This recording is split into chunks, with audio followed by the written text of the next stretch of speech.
आपने देखा है कि बिहार से एक कड़ा संदेश पूरे देश में गया है, किस तरह से 7 दलों का एक गठबंधन महागठबंधन के स्वरूप में बना है।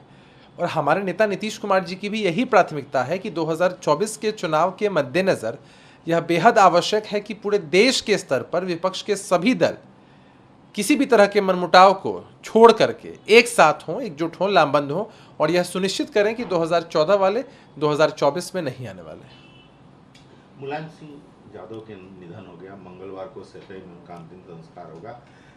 प्रधानमंत्री ने 2014 को याद किया जब उन्हें प्रधानमंत्री पद का उम्मीदवार भाजपा ने बनाया था, तब उन्होंने मुलायम सिंह से बात की थी और जो आशीर्वाद मिला था उसकी बात कही। उन्होंने यह भी कहा कि 2019 की संसद में अपने भाषण में उन्होंने खुले तौर से कहा था कि दोबारा आप ही चुन करके आएंगे प्रधानमंत्री। यह बात उन्होंने उद्धृत किया है गुजरात के रैली में। देखिए, यह अत्यंत दुखद घटना है जिस तरह से महान समाजवादी नेता मुलायम सिंह जी अब हम लोगों के बीच नहीं है। एक लंबा राजनीतिक सफ़र उनका रहा है, बड़ा योगदान उनका रहा है देश के विकास में।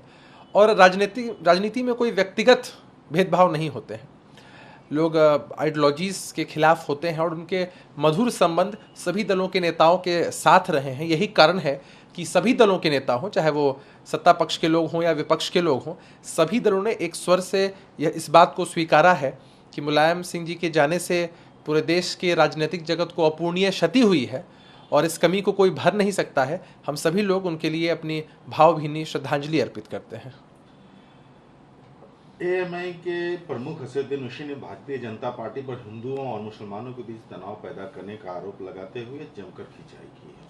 ये तो भारतीय जनता पार्टी का एजेंडा है, कैसे महत्वपूर्ण मुद्दों से ध्यान भटकाया जाए, कहीं भी जब चुनाव हो तो किस तरह से माहौल ख़राब किया जाए।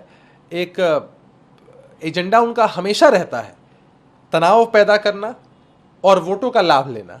हिंदू मुसलमान के बीच में भाईचारा न रहे, यही उन लोगों की मंशा होती है, लेकिन देश की जनता उनके असली चेहरे को इस पर पहचान चुकी है।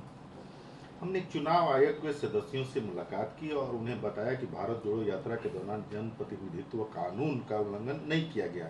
हम समझ नहीं पा रहे हैं कि एनसीपीसीआर की शिकायत पर चुनाव आयोग ने हमें नोटिस क्यों दिया।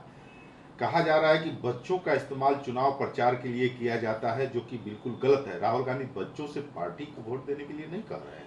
कांग्रेस के सांसद जयराम रमेश ने यह बात कही है भारत जोड़ो यात्रा को लेकर के।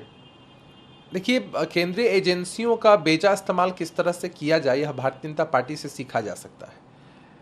जब भी किसी अन्य दल का कोई कार्यक्रम होता है, इन लोगों के मन में एक इनसिक्योरिटी चली आती है, संतोष का भाव होता है कि किसी भी दल का कार्यक्रम क्यों हो रहा है, किसी अन्य दल का जुड़ाव जनता के साथ क्यों हो रहा है, संवाद क्यों हो रहा है। तो इन सब में कैसे खलल डाला जाए, यह उन लोगों की प्राथमिकता में है।